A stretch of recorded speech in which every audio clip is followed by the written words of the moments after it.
Hi everyone! So planner season is in full swing and I am heading into my second year of using a Hobonichi cousin. Right now, unboxing videos, hauls, wish lists, and setups are everywhere, and while they can be really inspiring, they can also be overwhelming, especially for people who are just starting out or trying to get back into planning. My Hobonichi might be absolutely perfect for me, but that doesn't mean it's perfect for you.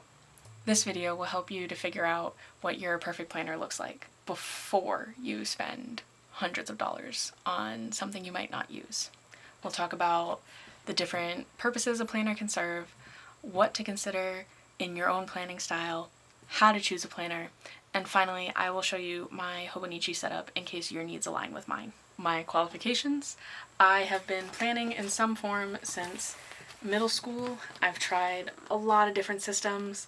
I've made my own planner, I did bullet journaling, I did pre-made planners, and I've also failed and abandoned my planners many times. Through that, I've learned what works for me, what doesn't, and how to avoid wasting your time and money. What I've learned. There are so many worth the hype videos out there that tell us whether a product is worth buying or not. But those videos really miss the purpose of the products that we are investing in. And it usually says a lot more about the buyer than the product. What it usually says is that this person didn't do their due diligence and research to see if this product was actually going to be functional and purposeful in their life. I'm plenty guilty of this myself. As somebody with ADHD, impulse buying is a huge problem. But as a society, we're not really taught how to make mindful purchases, especially in the online world.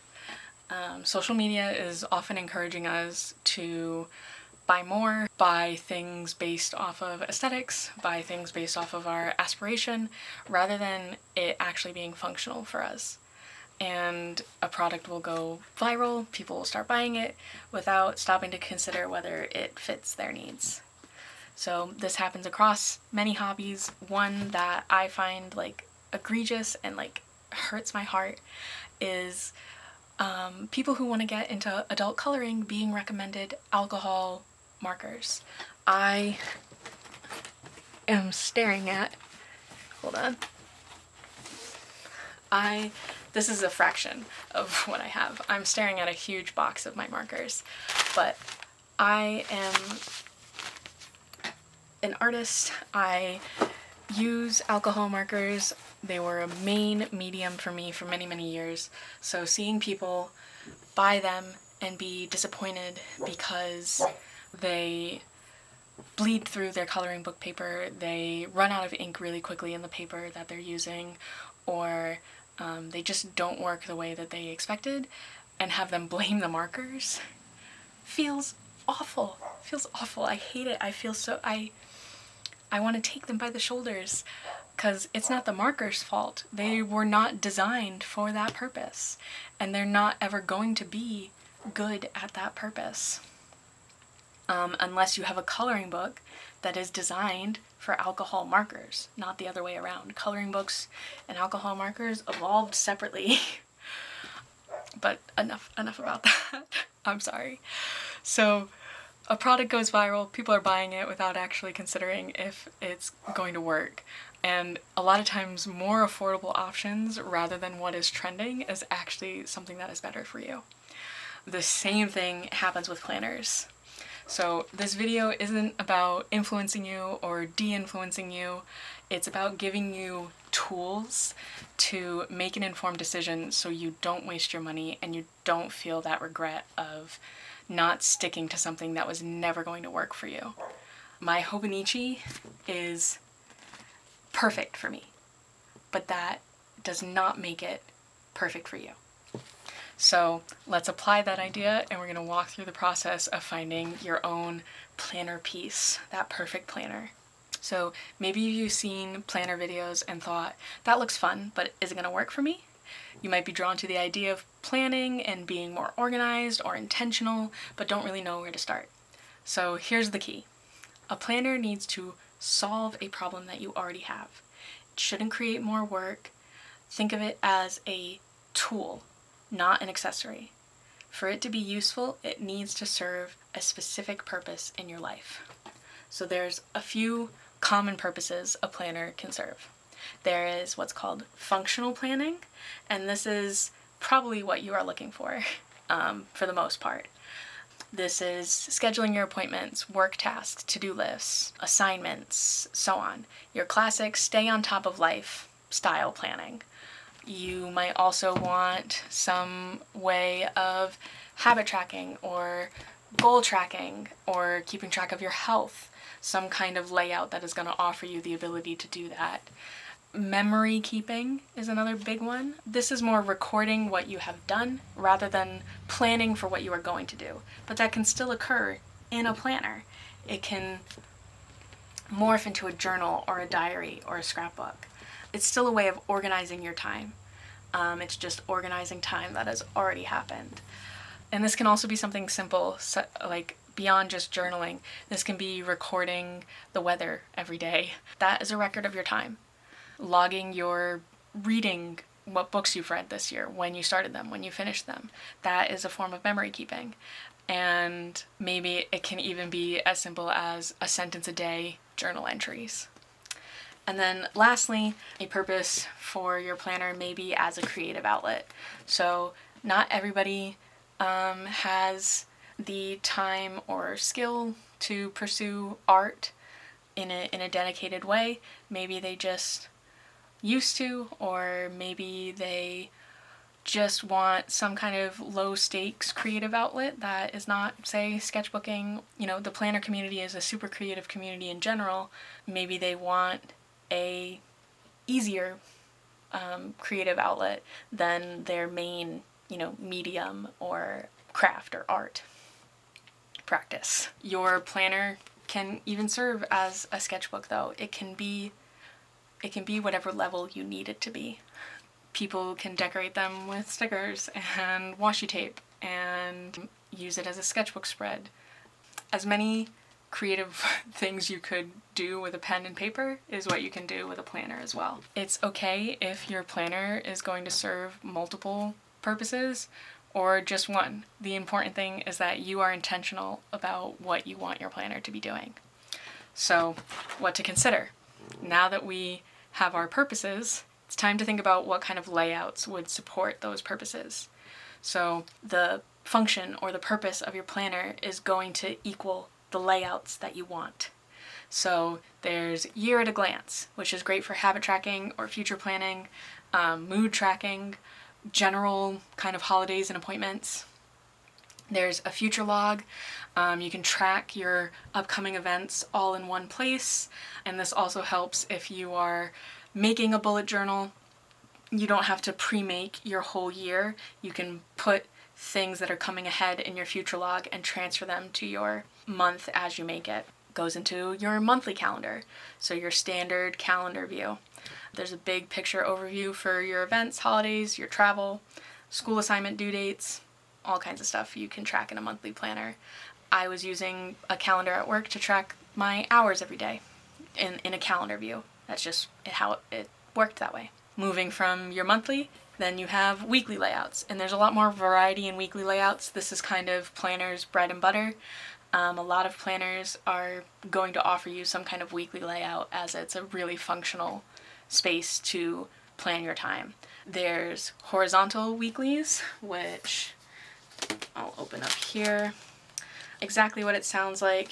Your week in a horizontal space for you to write in. There's vertical weeklies, which are really good for to-do list style. It's kind of the format of a to-do list, note sheet. I don't know if I have any verticals in this particular planner, but just same weekly view, but different orientation. And then you can also get hourly weeklies, and this is great for schedule blocking if you want to actually have a visual representation of your day by hour. After your weekly view, then it can break even further down into dailies. And some people will plan their day on a daily page. Some people will use it for journaling. Some people will use it for art, for lists, for breakdowns, for brain dumps, for anything. Dailies are extremely versatile, as versatile as any kind of dated, journal. There are some other pages to look for, and these might not appear in most planners, but some will have them to set them apart from the rest. And these can be pages for habit tracking. So let me grab one of these. They'll make kind of a pre-made template for you to track your habits over the course of a month, or maybe the year, or any kind of view. Same thing. They might pre-print habit trackers. There's also, reading trackers or budget tracking and things like that. Depending on what your planner has been designed for, or who made it, for what purpose, they might include trackers for those specific things. There's places where you can have reflection, and these just provide prompts for you to be mindful and do a little journaling in your planner. There can be address books for you to keep track of contacts, gift and package trackers for you to track mail that you're getting, or gift ideas that you want to keep track of. Some planners, shout out especially to the Amanda Rach Lee planner. This is known as a coloring book planner, and it has coloring book elements for people who maybe they want to get into adult coloring but don't want to buy, just a coloring book to start. They can start coloring and see if they like it in their planner instead. Or maybe in addition to their adult coloring book, have a hobby that goes through, many different forms. Really cute one. Amanda Rach Lee stuff is really cute and nice quality, I found, even though I didn't stick with this. There's also pre-made planners that include designer elements and layouts, so a certain artist that you might like maybe like Lisa Frank, there might be a Lisa Frank planner that is already pre-designed and pre-made and pre-decorated with all Lisa Frank artwork. And then another thing that you'll find in quite a lot of planners is just blank pages for you to customize however you'd like. There's a lot of different ideas of trackers and ways to, keep track of certain information in your planner. Anything that you can think of, you can probably find it on Pinterest or YouTube. We're going to take a moment now to do an exercise. Really, actually do this, please. This is an important part of a decision-making process, I think. And especially if you're going to be somebody who is using a planner pen to paper, you should want to make lists, I think. You're going to take a piece of paper, fold it in half, so you have 2 columns, and you're going to label one column function and one column purpose. In your function column, list the things that you already do, like scheduling or journaling, how you currently track them, and what layouts would probably improve or simplify that. So if, say, you track something on a monthly calendar, say you have a wall calendar and you track something on it, do you like using the monthly calendar, or is there another layout that you think might be more functional for the use that you're using that current layout for? Write that in your function column. Go ahead. Pause. Take a minute. Please do it. I promise this is really functional and helpful. Please. So pause. Okay. So now you're going to label your second column purpose, like I said. Underneath purpose, you're going to list your aspirational goals. So things like journaling more, creative planning, habit tracking, goal tracking, things that you've seen other people do that you don't already do, but think you might like to try to do. So, once again, go ahead, pause. Go ahead and do that, please. I promise it's gonna work. It's how I got her. And look at how much I use her. It's great. I promise this decision making is going to help. Okay? Okay. So now we're gonna keep this handy. Okay? We're going to move on to our next consideration in a planner. So we had our layouts, we had our function and purpose column related to your layouts, right? Okay, moving on. How much time do you want to spend planning? Your available time is going to affect the physical characteristics of your planner. So time equals physical characteristics. Function and purpose equals layouts. Remember that. Your time. Ask yourself, how much time can I realistically spend in my planner daily, weekly, monthly? How much time do you want to do that? Are you willing to swap a current habit to make room for this? Some people want to go into planning to replace, say, doom scrolling, or to replace some other habit that is not serving them for a habit that will. The best way to leave behind bad habits is to make sure you are replacing them with ones that you want to be doing. So are you willing to take time away from this other one to make room for this one if you don't have that much free time? Okay, so your answers are going to guide the size of your planner. Larger planners are going to offer you obviously more space. They're going to be good for people with larger handwriting.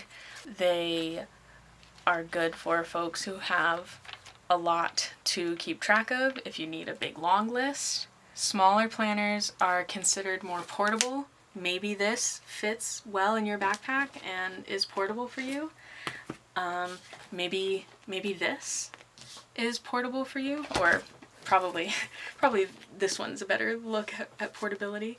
Or maybe something like this is what is going to be portable for you. So consider what size is going to be functional for you to either carry it around, or maybe you don't want to carry it around. Maybe you want to keep it in one spot. What is going to be your ideal size? Smaller planners help kind of, especially if you're using them for journaling, help reduce kind of an overwhelm of that blank page. Larger is going to give you more space to paste things in. Consider what might be a pro and con of your size, and consider how that's going to affect how much time you spend in the planner. Your next thing that your time is going to determine is your paper quality. So this is kind of weird and abstract, but it's not just about the time that you want to spend in your planner, but it's also going to be how enjoyable it is to spend time in your planner. And paper quality, any artist will tell you, has a lot to do with it.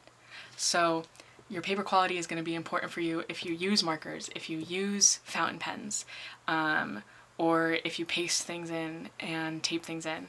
If you want those things, you're going to look for paper characteristics that are going to help. For markers, this is usually thicker paper or specifically designed marker paper. If you're using alcohol markers, you want something that is bleed resistant or bleed proof. I haven't truly found a bleed proof paper, I'll be honest. And especially with alcohol markers, you want something that is not going to be absorbent. I use my markers with mixed media paper. That's not the best for them, but I go in knowing that. If you're just using, kind of Crayola or water-based markers, Tombos, you have a little bit more leeway. You'll want probably thicker paper so there's no ghosting or bleeding. Ghosting is when you can kind of see through the back. But those kind of markers bleed a lot less often, really only when you kind of go at the paper a lot. For fountain pens, same kind of considerations, but fountain pen paper is usually quite thin, but it's just designed to handle fountain pen ink. I got into fountain pens and I wanted to use them in my planner, so I was pretty excited to find the Hobonichi and know that its paper is specifically designed for fountain pens. Fountain pens cannot write on every paper. And if you want to use them in your planner and the planner doesn't accommodate fountain pens, that's not functional for you. And then lastly, to tape and paste things in, I don't know if your paper quality is going to affect that super much, but it might be paper weight that you want. I will say on certain pages where I've pasted in maybe a heavy postcard or letter, it does, the Tomoe River paper is quite thin, so it is a little flimsier. There are other papers that are much thicker, like a scrapbook paper, that can handle more pasting and ephemera. Lastly, your time is going to determine whether you want a blank planner or blank notebook or a pre-made planner or notebook. So what I mean by blank planner truly is kind of a blank notebook, but some blank notebooks are designed to be customizable planners. Think of the Leuchtturm planner that are really popular, and they are beautiful. I've thought about them, not gonna lie. But I got this one from Michaels. Honestly, the little Michaels notebooks, little dot grid notebooks, fantastic. I wish I spent more time in this. I wish I kept up with this one. The reason I didn't was just because I didn't have anything to track, truly. I had a much more regular schedule. Anyways, so blank is gonna allow you full customization. Anything is gonna allow you to customize what order you want, what layout you want, what trackers you want to include, what spread, page spreads you might need. Blank notebooks. I did blank notebooks for a very long time, and made my own. The most successful that I kept up with were when I was in school and actively tracking my assignments, and most of the layouts that I used were horizontal weeklies or vertical weeklies. So blank notebooks, full customization. That is your place to go. They can also offer a lot more paper choices and a lot more binding choices, spiral bound or even binder. If you want to be able to move pages around, a binder is great, like a Filofax system is great to look at. Whereas your pre-made planners, they are going to save you time and not having to make and create those layouts. You might still want a blank notebook and just making minimal layouts with, a ruler and a pencil and the same layout. You pick the ones that are going to work and you just make them, and it's not going to take you that much time. But for somebody who wants to, go full hog and decorate and make it really decorative, it takes time, and it takes a lot of time, and oftentimes it can take away from the planning, the actual function of the planner. Instead it becomes more of a creative outlet instead of an actual planner for you. Pre-made planners, like I said, they come mainly in two varieties, minimal and decorated, themed. The Hobonichi is considered minimal. They have the cousin. I think the most decorative it gets is the colors every month, which you can see down the side here. But other than that, they're quite minimal and you can customize a lot. So if you still want some customization without the burden of making layouts, you can opt for a minimal pre-made planner. If you don't really care about it, but you still want it to look pretty without spending any time on it, find a planner that is full of designer art. I mentioned Lisa Frank, but there's also just pre-made planners from small artists, in Target. Pattern designers that just make pretty art to put behind the panel for the day, and it looks really nice, and all you have to do is write in your plans and you have a beautiful thing to look at. Those are your planner characteristics that are determined by your time. So on the back of your 2 columns, write down the characteristics that your time allows for, or ones that are going to make spending your time in your planner better for you. So, for example, I have large handwriting and I want, a lot of space to journal, so a larger planner is better for me usually. Portability, I carry kind of a backpack or a shoulder bag every day, so as long as it fits in that, I don't need it to fit in a wallet or a purse. I want fountain pen friendly paper. I prefer thicker paper, but for the main writing instrument that I want to use, it has to have fountain pen friendly paper. And I don't want to spend my time with a ruler and a pen making layouts, or perhaps making a mistake in my layouts ruins my whole rhythm. I don't like it. I can use a blank one. I have, and it's been fun, but I tend to have the too much gene and go overboard, and it just turns out to be not functional for me. I do want it to be minimal so I can still decorate it though. Our last consideration, so we had function and purpose, your Time, and our last consideration is your budget. So this is pretty simple. What are you willing to spend on a planner that covers all of your functional needs? So in your function column, write down a number that you would pay for a planner that does everything you need it to do functionally. Now, in your purpose column, how much would you pay for a planner that covers your aspirational goals? So if it did everything in your function column and it does everything in the aspirational column, it provides room for you to explore these things that you want to do. How much would you pay for it? Flip it on to the back, the characteristics. Using your columns on the front, for the characteristics on the back, how much would you add or subtract from that total on the front for a planner that fits each of those characteristics or does not fit each of those characteristics? So if it doesn't, how much money would you take off? And if it does, how much money would you add to that total? Adding everything together is going to give you your top price, and subtracting everything is going to give you your bottom price, and you'll have your whole range. This is your realistic price range for a planner. And this is before you have looked at anything, before you have gone shopping, before any kind of influence has come in. And maybe you do know the prices of some planners. That might help you be a little more realistic in your pricing for some of the characteristics, but try not to think about what's out there. Think about what you are comfortable with and what you can afford. If you see and then compare prices and see that your original price range might be way off for what you're looking for, then you can adjust. But if you can find a planner in your price range that does everything, why would you look for something more expensive? Go right ahead, okay? All right, so we've got that. That's our equation. That's our columns.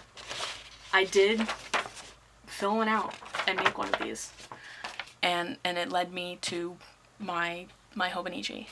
So now that you have your budget, what you're looking for in a planner, you can shop with intention. So this is the time to go and watch planner reviews while looking at your checklist. This is the time to pay attention to the feedback on the paper, the size, the layouts, see how people are using it, see if it's similar to how you would like to use it.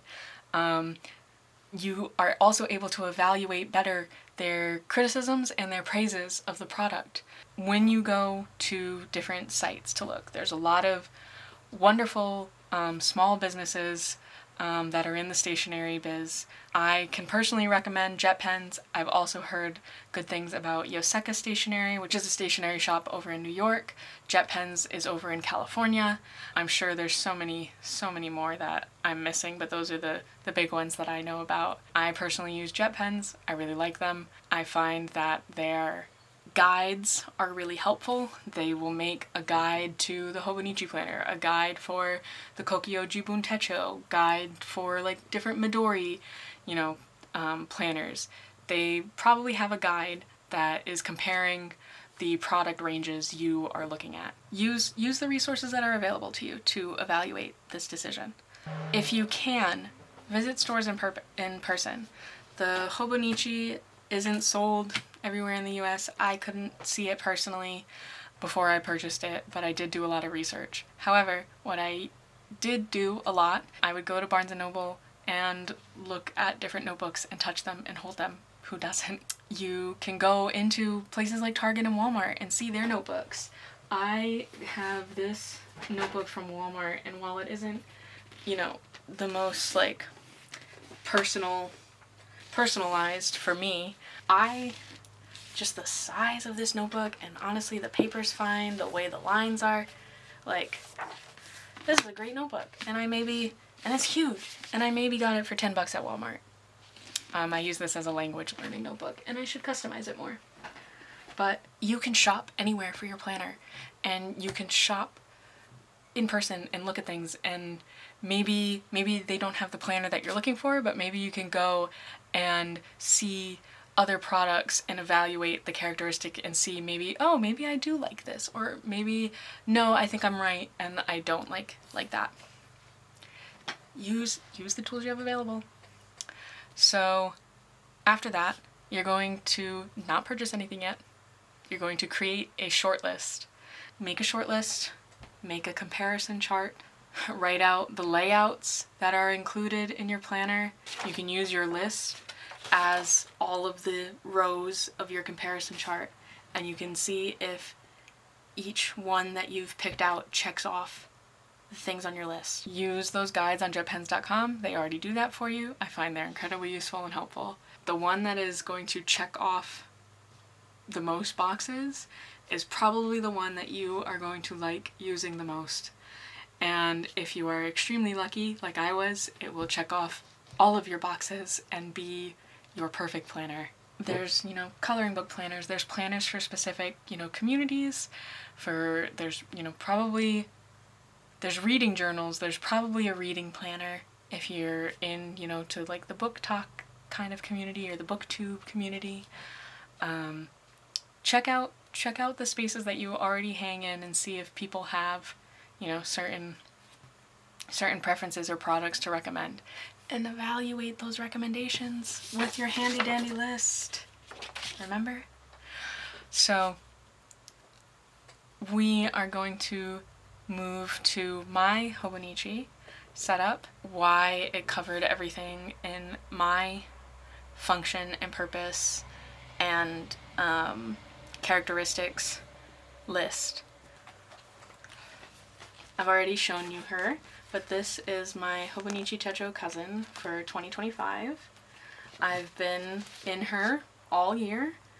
She's not quite done yet. She's still got, it's only September, so we've still got the last part of the year left. I use every single layout, and when I was learning how I want to use planners with this big stack that's off screen over here, I knew that every layout had a different function that I could use it for and like to use it for.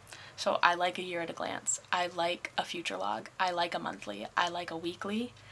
And especially for right now in my life, the vertical weekly, that's a schedule time block, works fantastic for me.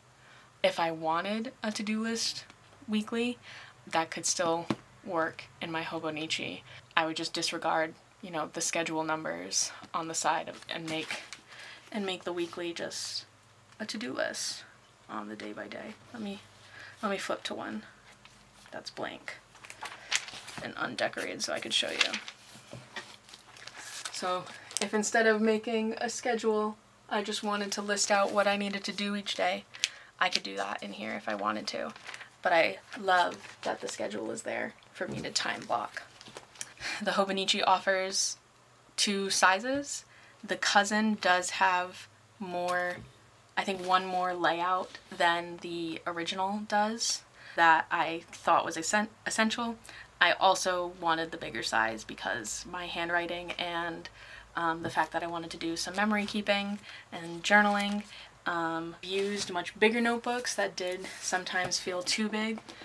This would definitely be too big for me to do a daily journal in, but I think the A5 size is really, really nice for just a daily recap of my day with some decorations and things that I'm pasting in. It just works. I also really loved the extra pages that the Hobonichi offers. So there's this one called the 365-day checkoff sheet, and this I use for tracking that I'm reading every day of the year. I failed a little bit, but I'm still tracking when I read, and it is interesting to see when I didn't, or like going through a spell of not reading, or going through a really good chain of reading. It's interesting to see. I could think of a couple more uses for the 365-day checkoff. It would be another kind of habit tracker for me, but a yearly one rather than by month. I use the favorites page. I have a separate reading journal that I use just to track what I'm reading and how I like it, but it is nice to put in kind of the record of my year, the things that I really liked from that year. The My 100 spread I use as kind of a yearly bucket list. So there are some very aspirational things, there's some very kind of functional things, there's some measurable goals, there's some like places that I want to go. And then lastly, I covered up one of the extra calendar pages to make a custom goal tracking page where I just put different measurable goals. So reading 100 books or doing a no buy in September, and I write out all the days in September and color in every one that I didn't buy something. I think the biggest surprise for me was actually keeping up with the daily journaling. So I did journal before this, and when I got my fountain pens, what I wanted to do before investing in a Hobonichi was making sure that my fountain pen obsession at the moment was not just kind of this ADHD thing. If you have ADHD, you know about the hobby graveyard. So what I wanted to do was really establish a track record, and I've had this journal here since 2018, and I will show you when I got my fountain pens last year in April. Did I get them? So I got my fountain pens in April. So before, this is how much I had journaled throughout every year between 2018 and 2024. When I got my fountain pens, this is how much I journaled in just 1 year, 2024 to 2025. Marked increase in journaling thanks to fountain pens making it much more pleasurable for me to journal. I knew that I wanted to journal, I knew that I liked journaling, but fountain pens kind of removed some friction and added an extra little bit of dopamine for that my ADHD needed, and I finished this journal. I'm able to do a little recap of my day now, and then I can save kind of bigger, you know, kind of more reflective and thoughtful journal entries for my new journal that I've moved into, whereas this is where I'm going to keep memories. I'm very excited about my 2026 Hobonichi. We'll do a little tour of her because I've changed a couple of things that I think is going to be even more functional for me going forward. Really small tweaks because she is perfect for me. So after spending nearly a year in my first cousin, most of my setup for next year is the same with a few small tweaks. I love what I've done, if I can toot my own horn for a second. I have some really fun sticker books, and I found out that the Imaginarium or those antiquarian sticker books, the full page stickers are pretty much A5 size, just for your information. It's the year of the horse, so I have my little year of the horse sticker in the corner, like last year was the year of the snake. Just a fun little decorative page. What I plan on doing for my year at a glance this year is a mood tracker where I'm going to make a shape over the day in the color ink that I'm using for the month. So I will make a shape that will be the code for what mood it is that day, and I can try and see if there's any kind of cycles with my mood that might coincide with medical type stuff. For my future log or yearly index, what I do is I write my symptoms up in the top vertically here. I put a little line down there to divide between my symptoms and my medication and my menstrual cycle, and I fill it in with little dots that note how severe the symptom is that day. And I have some appointments already lined up. And then last year, what happened was I was new to the Hobonichi, and I wasn't sure how I wanted to use the monthly view or decorate it. So I used the December from 2024 as like a test page to see how I wanted to decorate months. And I did learn something from this. I didn't really like all of the square stickers, and I've since, done some stuff on the month, but this year I don't need the monthly view for December because I have it in my 2025 Hobonichi.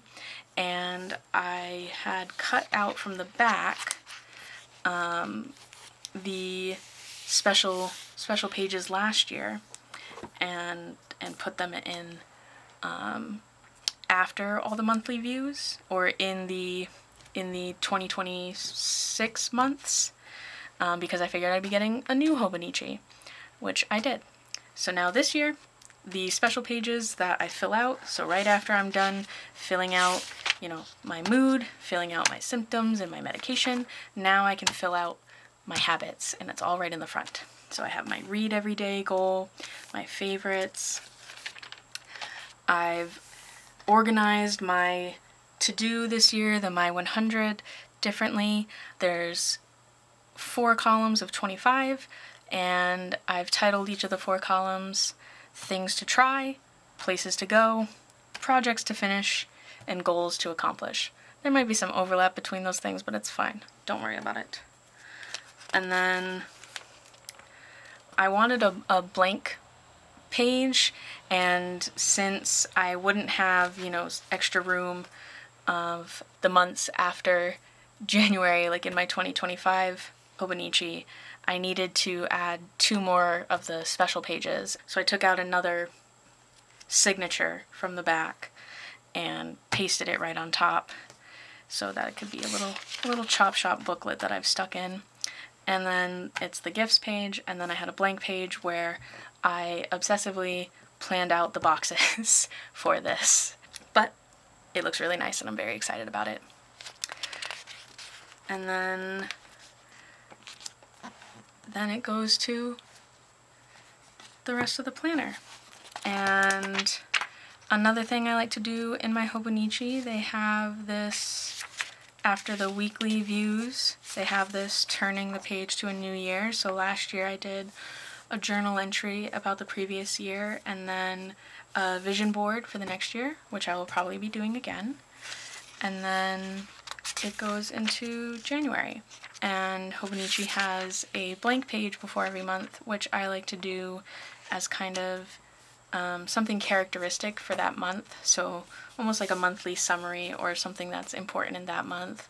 I'll probably make another spread of my January rereads for the year like I did last year. And I think that is everything for her. Yeah. I'm very excited to spend next year in this, and the rest of my year in this one. I mean, look at the difference between them. And this one's like already getting a little fat at the front where I've decorated, which is really exciting and fun. Lastly, for this year, I added on a Hobonichi Weeks, and this is specifically for work. So this isn't going to be kind of a place where I spend anything but functional time in. That's why I still consider my Hobonichi my all-in-one, and I don't really consider this a journaling ecosystem. This is purely for its function, and also just because I like, I wanted to participate a little bit in the Hobonichi launch of covers and things. This is for my work calendar. I'm an event planner at my job, and this will help me to keep track of what the calendar looks like, and then I can keep track of the events every week. Really kind of just functional for work for me. I touched a little bit on wanting to participate in the planner season, and I want to have just a little aside us together at the end of this video here about planner season, and especially Hobonichi planner season. So Hobonichi is very well known for its covers. and releasing new covers every year. That's part of the excitement. They're really fun. And the Hobonichi covers are beautiful. They are quality. I totally get wanting them. I'm not trying to influence or de-influence you from getting them. But I think it needs to fall in that same vein of being a mindful, intentional purpose.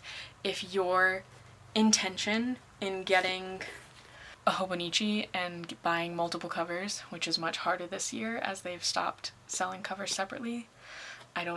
I've heard that it flip-flops year to year, but if you're buying multiple covers, if you are a person who is using their Hobonichi almost as like a purse or an accessory, buying multiple covers that you switch out season to season, that makes sense. If you can afford it, that makes sense. You know, it's almost as expensive as a nice purse. So if you're using it that way, do it.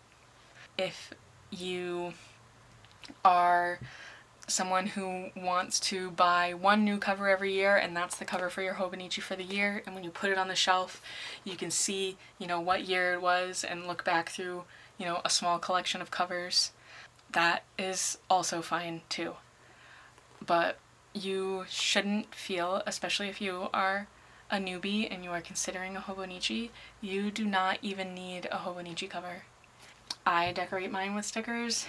Some people get the clear cover on cover to go over it to protect it. I don't. When I was looking to get a Hobonichi last year, I knew that I wanted a zipper cover, and Hobonichi does offer zipper covers. But in the 2025 lineup, I didn't like any of them. I knew that the purpose that this cover was going to serve me was be a cover every single year. I was going to, at the end of 2025, take her out and put 2026 in. So I knew that I needed a cover that was going to be versatile, was going to be all season.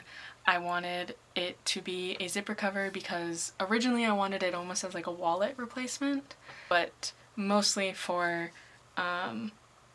journaling supplies to be all in together so that wherever I went, I would have my planner and I would have the things that I needed to decorate it or journal in it whenever I had the time to.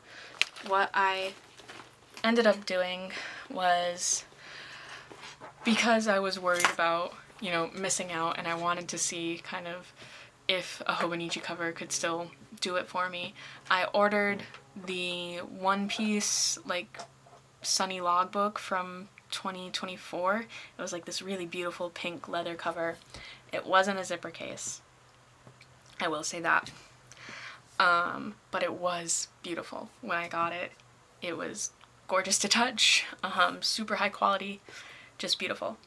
But it was expensive and it was a compromise because it wasn't a zipper case. And I also don't watch One Piece yet. So I was paying a lot of money for this, you know, essentially kind of fandom merch, but also something that's supposed to be functional for my planner that didn't really fit what I wanted. It was a lot of money. So I returned it, and I tried to think of different alternative ways of getting a cover.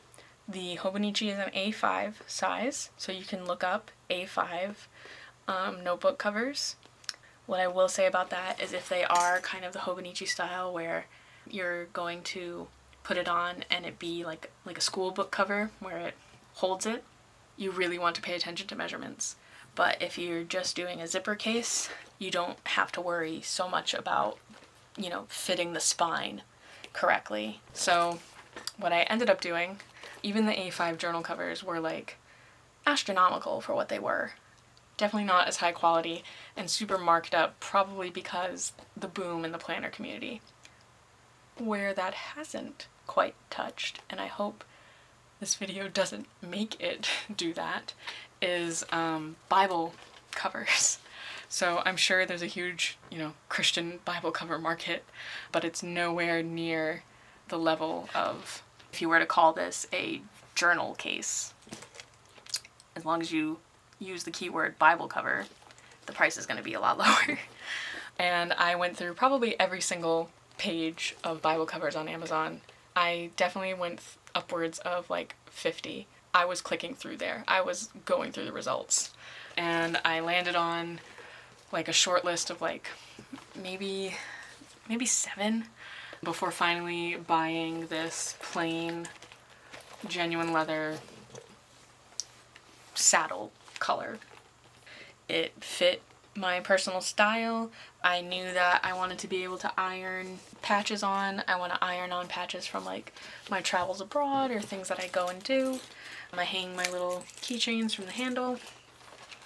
It has a place for pens, for my little craft supplies. I put in a little thing of Velcro at the top for my Tombow Mono whiteout tape. It's got a pocket for a journal or a little notebook here, or the Hobonichi covers. And then it's also got a pocket on the back. It was much less money than a Hobonichi cover. It is going to continue to serve my Hobonichi perpetually until it falls apart. And that is not to say that if there was a Hobonichi cover that was a zipper cover that I liked, I wouldn't have purchased it. I probably would have, but it would have been the same thing. I would have used it perpetually. I would not be replacing it every year.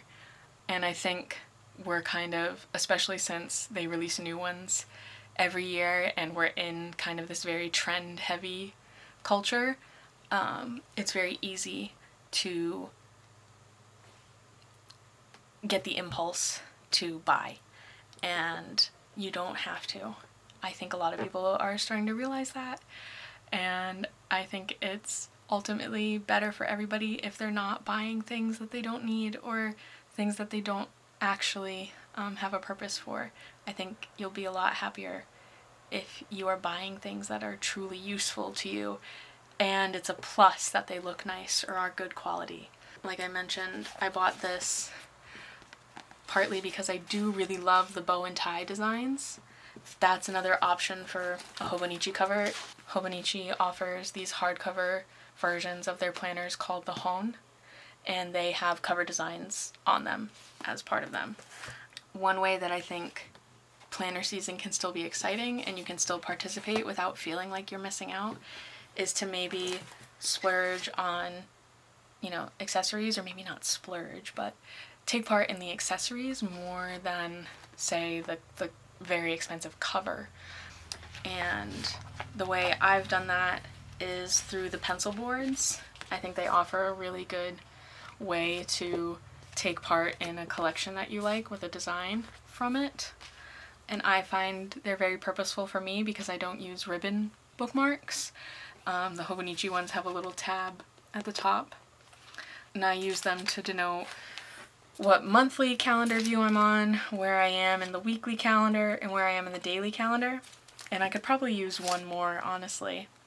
That is a way to still have fun and, take part in this Hobonichi, month, this Hobonichi season, and still be excited about it without feeling like you are missing out, or especially feeling overwhelmed at the amount of things to buy. You don't have to buy it all. There's a great video out circling around right now, and I'll try to link the video in the side card. You can love something without buying it. I loved the Paddington Bear stuff last year and the Moomin stuff last year, but Jet Pens wasn't selling it, and I was not spending upwards of $300 just to get, the Paddington pencil board from the Hobonichi website itself. I can love it without owning it. Some more tips on that, actually. You can buy Hobonichi covers secondhand. You can look on eBay. I looked on eBay for some of the covers that I really liked and thought about it pretty long and hard, but I had already found the Bible cover and thought it was going to be a good choice. There's Etsy, where people will make Hobonichi-sized covers or also sell secondhand ones. There's a lot of alternatives that you can explore where you're not breaking the bank. Yeah, the point is there's plenty of alternatives that are more cost effective and probably also more sustainable for both you and the planet. And if that's something that you care about, it's something you should consider. The point is to just be intentional, to have something serve a function. And what I hope this video has done is to give you the tools and a helpful framework for making those decisions and being more intentional with your purchase. Maybe it's even helped you figure out that the Hobonichi is going to be a good fit for you, but even more hopefully, I hope this has maybe helped you figure out that maybe it's not.